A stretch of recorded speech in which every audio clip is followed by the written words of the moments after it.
समय नाउ के हमारे मेहमान कार्यक्रम में प्रोफेसर श्याम सुंदर पलोड़ का नमस्कार। दर्शकों, आज हमारे बीच हमारे मेहमान के रूप में उपस्थित हुए हैं पूर्व शासकीय अधिवक्ता और वर्तमान में हाईकोर्ट और सुप्रीम कोर्ट की प्रैक्टिस करने वाले एडवोकेट, रिनॉन्ड एडवोकेट श्री विभोर जी खंडेलवाल। विभोर जी, आपका आज स्टूडियो में हार्दिक स्वागत है। बहुत धन्यवाद आपका। विभोर जी, आप चूँकि विभिन्न क्षेत्रों की वकालत करते करते विगत 19 वर्षों से वकालत के पेशे में हैं और बहुत सारे मामलों में आपकी दक्षता है, कुशलता है, बहुत सारे मामलों में आपका अध्ययन है। तो मैं सबसे पहले ये जानना चाहता हूँ कि ये जो समान नागरिक कानून संहिता है, ये पूरे देश में एक साथ जैसा चाह रहे थे वैसा लागू क्यों नहीं हो पाई? देखिए, कॉन्स्टिट्यूशन में आर्टिकल 44 में ये संविधान निर्माताओं ने इस बात पे विचार किया था कि एक देश में समान नागरिक संहिता होगी जी। और जो कानून बनाने की 7th शेड्यूल में सूची है उसमें कॉन्करेंट लिस्ट में ये रखा है ये विषय, जिसमें राज्य सरकार और केंद्र सरकार दोनों इस संबंध में कानून बना सकते हैं जी। इसमें पूर्व में हिंदू कोड बने, मुस्लिम लॉ कोडिफाइड नहीं हुए, अलग अलग रिलीजन है, डाइवर्सिटी है भारत में। तो यूनिफॉर्म सिविल कोड को हमेशा से एक अचीव करने वाला ऑब्जेक्ट माना और रिसेंटली उत्तराखंड ने अभी पास किया है uniform civil code state subject में, और गोवा में काफ़ी समय से रहा है, पहले पुर्तगाल का रहा और उसके बाद गोवा ने उसको फॉलो किया।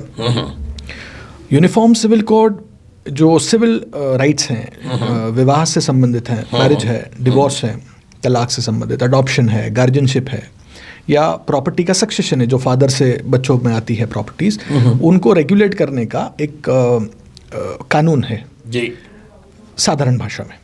अब जब हिंदू मैरिज एक्ट बना, हिंदू सक्सेशन एक्ट बना, Hindu adoption and guardianship act बना, उसमें मुस्लिम्स को अलग रखा, क्रिश्चियन को अलग रखा, ज्यूज़ को अलग रखा, और सिख जैन पे ये लागू रहा, हिंदुओं पे लागू रहा। तो एक यूनिफॉर्म सिविल कोड इसलिए कि अलग अलग कानून, अलग अलग उनकी प्रक्रियाएं, उनमें जटिलताएं, और इन सब के बीच में कानून पे बढ़ता, कोर्ट्स पे बढ़ता दबाव, इन सब से बाहर निकलने के लिए यूनिफॉर्म सिविल कोड इसलिए भी ज़रूरी था कि ये समानता को ज़्यादा प्रमोट करता है जी। चाहे विवाह हिंदू का हो, मुस्लिम का हो, जीवस का हो, ईसाइयों का, सिखों का, किसी का भी एक जैसा कानून हो, जेंडर बायस ना हो, महिला और पुरुषों में भेदभाव ना हो, बाइगेमी, पोलिगेमी या बहुविवाह या द्विविवाह की जो प्रथाएं हैं या दूसरी रूढ़िवादी प्रथाएं हैं, उनको ख़त्म किया जा सके जी। इसको लेकर एक प्रिंसिपली यूनिफॉर्म सिविल कोड का विचार रखा था। और सुप्रीम कोर्ट ने कई बार केंद्र सरकार से भी कहा कि इस संबंध में यूनिफॉर्म सिविल कोड चूँकि संविधान में प्रावधानित है तो इस संबंध में कार्य होना चाहिए। गुजरात और उत्तराखंड के बाद, गोवा और उत्तराखंड के बाद गुजरात और असम ने भी इसके ड्राफ्ट बना लिए, लेकिन ये हो रहा है, धीरे धीरे आ रहा है। और मुझे ऐसा लगता है कि इसके अपने एक प्रोज और कॉन्स हैं। जैसे विवाह को लेकर बहुविवाह का अधिकार मुस्लिम से छिन जाएगा, आदिवासियों से बहुविवाह का अधिकार छिन जाएगा, अडॉप्शन जो मुस्लिम्स में नहीं था, दत्तक पुत्र लेने की जो प्रथा हिंदुओं में है वो मुस्लिम्स में नहीं है, तो उस संबंध में वेरिएशन आएंगे कि क्या मुस्लिमों को ये अधिकार ये मिल जाएगा अडॉप्शन का, या हिंदुओं से ये दत्तक पुत्र लेने का अधिकार छिन जाएगा। इन विषयों पे विस्तृत चर्चा करके मुझे लगता है कानून आना चाहिए। व्यवहारिक समस्याएं सिर्फ इतनी हैं कि डाइवर्सिटी है भारत में, और माइनॉरिटी राइट्स को लेकर जो अल्पसंख्यकों को विशेषाधिकार दिए हैं उन सब को समाप्त करना पड़ेगा। तो कुछ पाने के लिए चूंकि कुछ खोना पड़ता है, मुझे ऐसा लगता है कि निकट भविष्य में यूनिफॉर्म सिविल कोड आना चाहिए, ये देश के लिए ठीक है। बहुत बढ़िया। मतलब आपका अभिमत है कि समान नागरिक कानून संहिता लागू होती है तो देश के हित में वो रहेगी। ये बात आपकी बेशक बहुत उम्दा है, अच्छी है। एक और ऐसा पेचीदगी भरा विषय है जिसमें आपकी महारत है। भारत में हिंदू धर्म स्थलों को तो शासन ने अपने अधीन कर लिया या शासन का उस पर नियंत्रण हो गया, लेकिन अन्य धर्म स्थलों के बारे में ये व्यवस्था लागू नहीं हो पा रही है। इसमें कानून का क्या प्रावधान है? मेरा ऐसा निजी रूप से मानना है कि धार्मिक विषयों में सरकार को हस्तक्षेप नहीं करना चाहिए, चाहे वो हिंदू हो, मुस्लिम हो, सिख हो, ईसाई हो। ये आर्टिकल 26 संविधान का सीधा वायलेशन है। और हिंदू मंदिरों में जो अब कानून बना के, जैसे महाकाल मंदिर में बना दिया, खजराना गणेश इंदौर में बना दिया, और भी कानून बना के मंदिर हस्तक्षेप कर रही है सरकार। राजस्थान में है, नाथद्वारा मंदिर है, वैष्णो देवी, केदारनाथ, यहाँ सब बोर्ड बना दिए हैं। ये आर्टिकल 26 को सीधे हिट करता है जी। ये बात बहुत आपने सही कही कि मस्जिदों में, चर्चों में, गुरुद्वारों में ये व्यवस्था नहीं है। केवल हिंदू मंदिरों में, सनातन मंदिरों में, जैन मंदिरों में भी नहीं है जी। तो ये व्यवस्था पूरी तरह से समाप्त होनी चाहिए। प्रसाद का विक्रय शुरू हो गया है, वीआईपी दर्शनों पर टिकट लग गए हैं। ये सब हिंदू धर्म के जो सिद्धांत हैं उनके विपरीत है। ये बिल्कुल शासन का हस्तक्षेप पूरे भारत में हर हिंदू मंदिर से समाप्त होना चाहिए। जो कानून बने हैं उनमें सुधार करना चाहिए। जो ट्रस्ट बना के खुद ही अधिकारी, जैसे रंजीत हनुमान मंदिर में हमने देखा कि वो अधिकारी खुद ही ट्रस्टी बन गए जी। तो ये एक इंटरफेरेंस है। ये शासकीय संपत्ति नहीं है, ये हिंदुओं की संपत्ति है और इसमें इंटरफेरेंस बिल्कुल नहीं होना चाहिए। ये सीधा हस्तक्षेप है। तो आपके हिसाब से आर्टिकल 26 में ऐसे प्रावधान हैं क्या अन्य धर्मों के स्थलों पर? ये सभी धर्मों के लिए, हिंदू धर्म के लिए भी है। आर्टिकल 26 में यह है कि कोई भी धर्म अपनी धार्मिक जो संपत्तियां हैं उनकी देखरेख कर सकता है। एंडोमेंट हो, टेम्पल्स हो, उनकी देखरेख करने की एक आज़ादी है। तो उसमें ये हस्तक्षेप है। चूँकि जब भारत आज़ाद हुआ था, पुराने शासक हिंदू थे तो वो शासकीय मंदिरों को नियंत्रित करते थे, पुजारी अपॉइंट करते थे, उन्हें तनख्वाह देते थे। लेकिन अब का आज़ाद भारत सेक्युलर है। जी जी जी। तो सेक्युलर भारत को रिलीजियस एक्टिविटी में इस तरह पार्टिसिपेट या इंटरफेरेंस नहीं करना चाहिए। जी। ये खुली तरह से धार्मिक आज़ादी का उल्लंघन है। ये हस्तक्षेप बंद होना चाहिए। मैंने कुल जमा इसमें भी कहीं ना कहीं राजनीति का ही दोष है। हाँ, कानून बनाने वालों को थोड़ा इस बारे में ध्यान देना चाहिए, कमियां। एक और विषय ऐसा आता है कि ये जो राजनीति में दल बदल कानून है, इसका परिपालन पूरे देश में नहीं हो पा रहा है। इसकी जो मंशा है उसके परिपालन में वो ठीक से नहीं आ पा रही है। तो इसकी कौन सी कानूनन अड़चनें या पेचीदगियां हैं? कानूनी अड़चनें, कमियां हैं जिनको दूर करना चाहिए। राजनीतिक दल बदल कानून भारत में इसलिए बना कि जो हॉर्स ट्रेडिंग जिसे हम बोलते हैं वो पॉलिटिक्स में नहीं होनी चाहिए। मध्य प्रदेश में कुछ वर्ष पूर्व हमने देखा एक बड़ा दल बदल हो गया, फिर से चुनाव कराने पड़े। और अभी भी कुछ दल बदल हुए हैं जिसमें विधायकों की विधायकी चली जानी चाहिए, लेकिन निर्णय नहीं हो पा रहे इस संबंध में। इसकी मूल कमी मैं ये पाता हूँ कि दल बदल कानून पे किसी विधायक के विरुद्ध निर्णय लेने का अधिकार स्पीकर के पास है। जी। स्पीकर एक ऐसा व्यक्ति है जो निष्पक्ष उसे होना चाहिए, लेकिन उसके लिए ये आवश्यक नहीं है कि वो अपने दल की सदस्यता का त्याग करे। राज्यपाल बनना है तो आपको अपने दल की सदस्यता से त्याग पत्र देना है जी। लेकिन आप स्पीकर हो तो आपको दल, अपने जो आप जिस भी दल से आप बिलोंग करते हो उसकी सदस्यता का त्याग नहीं रहना। यानी आप स्पीकर बनने के बाद भी एक दल के सदस्य रह सकते हो। ऐसा व्यक्ति जो स्पीकर बन के बैठा है, जिसे निष्पक्ष होना चाहिए, लेकिन वो निष्पक्ष इसलिए नहीं हो पाता क्योंकि उसको स्पीकर बनाने वाला वही राजनीतिक दल है जिसको दल बदल से लाभ हो रहा है। आज विपक्ष से लोग पक्ष में चले जाते हैं तो कहीं ना कहीं वो उसको एक समर्थन मिलता है। अभी हमने एक बीना जिले के विषय में, बीना विधायक के विषय में याचिका भी इस संबंध में लगाई है और करीब करीब 1.5 साल 2 साल हो गए और उस पर कोई निर्णय स्पीकर ने नहीं लिया, क्योंकि शायद उसको कहीं ना कहीं राजनीतिक जिस दल से वो स्पीकर बना है उसको एक उसके प्रति एक उनका सॉफ्ट कॉर्नर होता है। तो ऐसे विषय पे जब दल बदल के बाद एक दिन भी सुप्रीम कोर्ट के ऑर्डर्स हैं कि एक दिन भी वो विधायक रहने लायक नहीं है, लेकिन ऐसा सदस्य जो दल बदलता है वो तनख्वाह लेता है, वो विधानसभा अटेंड करता है। तो इस कानून में संशोधन की आवश्यकता है।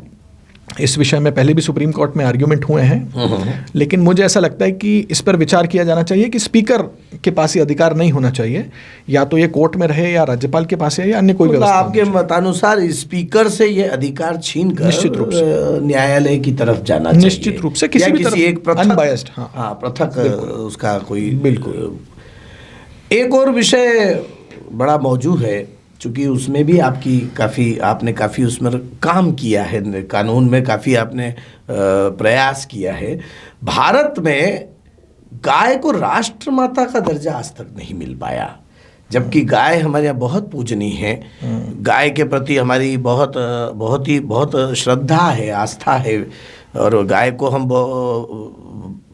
सामाजिक क्षेत्र में राष्ट्रीय रूप से माँ तो कहते हैं, लेकिन राष्ट्र माता का कानूनन दर्जा नहीं मिल पाया। इसके पीछे क्या कारण है? देखिए, संविधान में ही आर्टिकल 48 में इस बारे में व्यवस्था है कि गौ हत्या पर प्रतिबंध होना चाहिए जी। इसको लेकर राज्य सरकारों को अधिकार दिए। मध्य प्रदेश में गौवंश वध प्रतिषेध अधिनियम भी बना और गौ हत्या पर प्रतिबंध हो गया।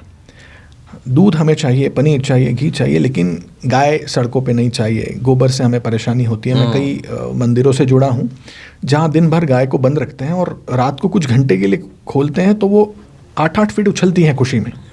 वो जो आज़ादी का भाव है, भावनात्मक रूप से मुझे ऐसा लगता है कि एक प्रेम है विशेषकर हिंदू समाज को गौ से, गाय से। और गाय को राष्ट्रमाता का दर्जा देने में मुझे लगता है किसी को भी आपत्ति नहीं होनी चाहिए।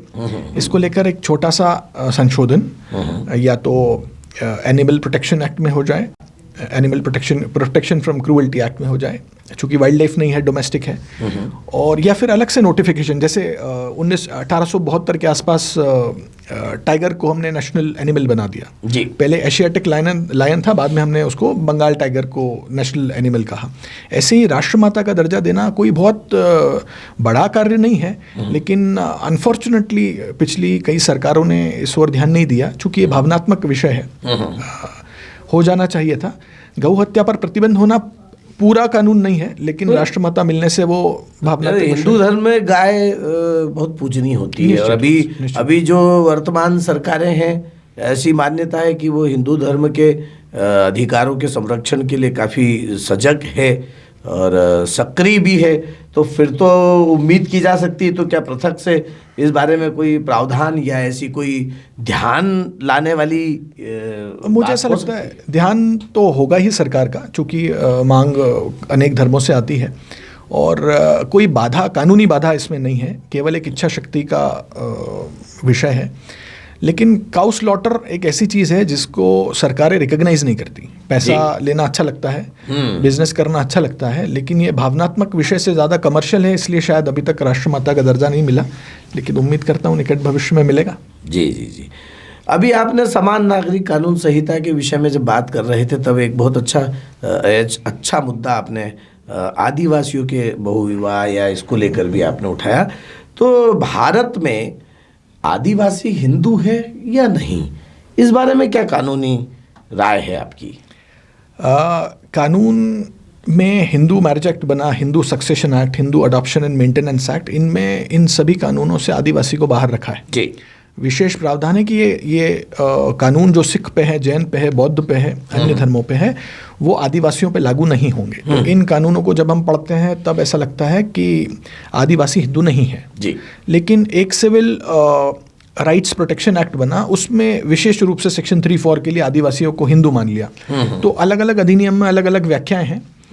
आदिवासी कोड, मध्य प्रदेश एकमात्र शायद मेरे ध्यान में ऐसा राज्य है जिसने आदिवासी कोड बनाया है जी, जिसमें सभी आदिवासी जातियों के नाम लिखे हैं, उनकी प्रथाओं को कोडिफाइड किया है। इतना अच्छा काम मध्य प्रदेश के अलावा किसी भी दूसरे राज्य में भारत भर में नहीं हुआ जी।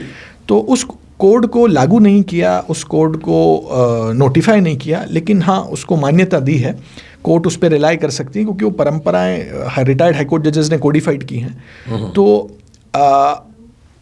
जहाँ तक अडॉप्शन, मेंटेनेंस, मैरिज का प्रश्न है, आदिवासी हिंदू नहीं है।